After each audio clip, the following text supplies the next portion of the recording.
So, where do our hurdles come from?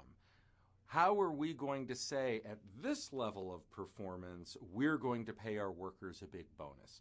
Well, that is going to come from our budgeting process. Anyone who works in an organization, really of any size, knows that they have a long and painful budgeting process that often may start over a year before the year that the budget is covering. What do these budgets do? Well, there are really many elements in a budget.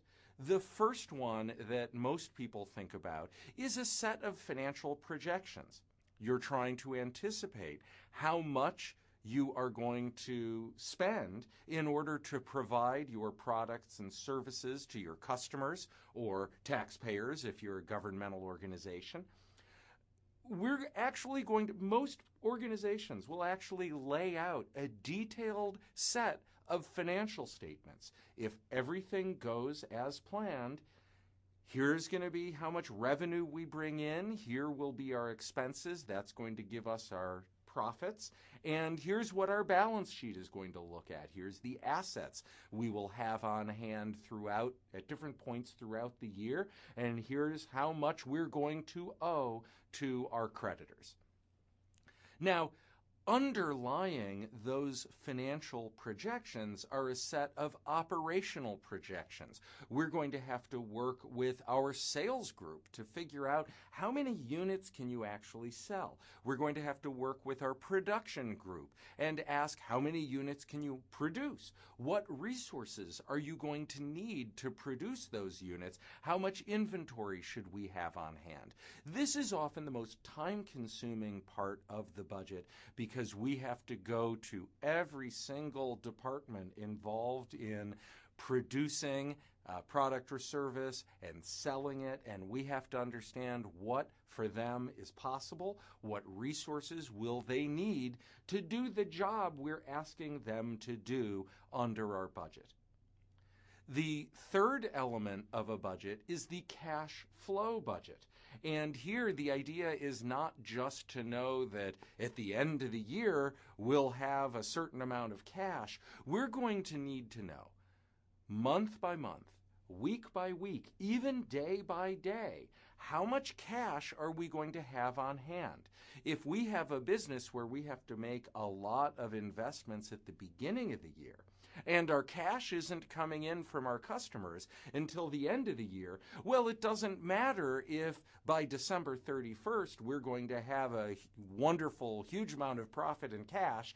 If on January 5th we ran out of cash and our creditors called our loans and we went bankrupt. So the cash flow budget needs to spell out our cash position literally day by day to make sure we always have the cash resources we need to meet our liabilities and our what we need to pay to our creditors. Finally, the last element of the budget I'm going to talk about, the performance standards. These are the ones that are most crucial to incentive compensation because they are going to determine our hurdles that the workers need to get over in order to get their hurdle bonus.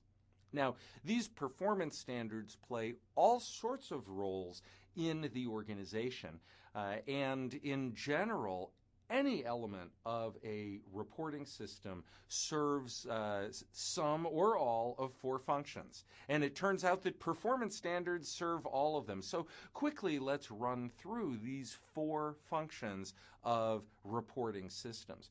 The first one is the attention directing function, that this aspect of the reporting system needs to help people notice what needs noticing.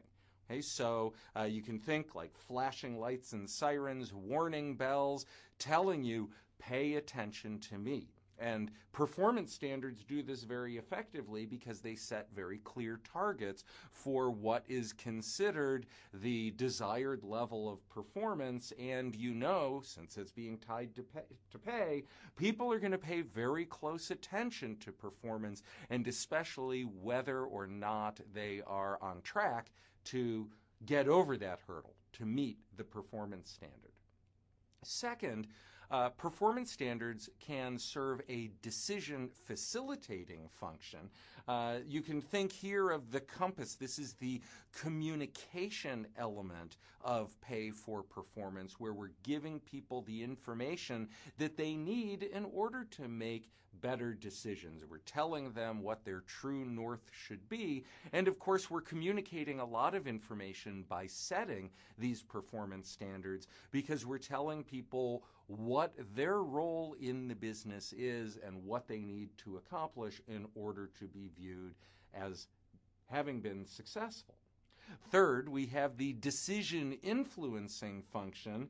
This is, in the United States, often referred to as the carrot and the stick, because we're going to induce our workers to work a little harder by dangling a tasty carrot in front of their nose. Or, if you want to think of it the negative way, we are going to whack them with a stick, punish them if they don't perform. Because we're using the pay for performance scheme as the basis for compensation, we're not just communicating information about what we want from our workers, we are motivating them to do it, and we're going to influence their actions. Finally, we have the coordination facilitating function. This is getting everyone on the same page to work together. And this is an extremely important part of the performance standards in a budget, because we need to make sure that everyone is providing the right amount of output or effort or whatever their role is that will mesh with what everyone else is providing.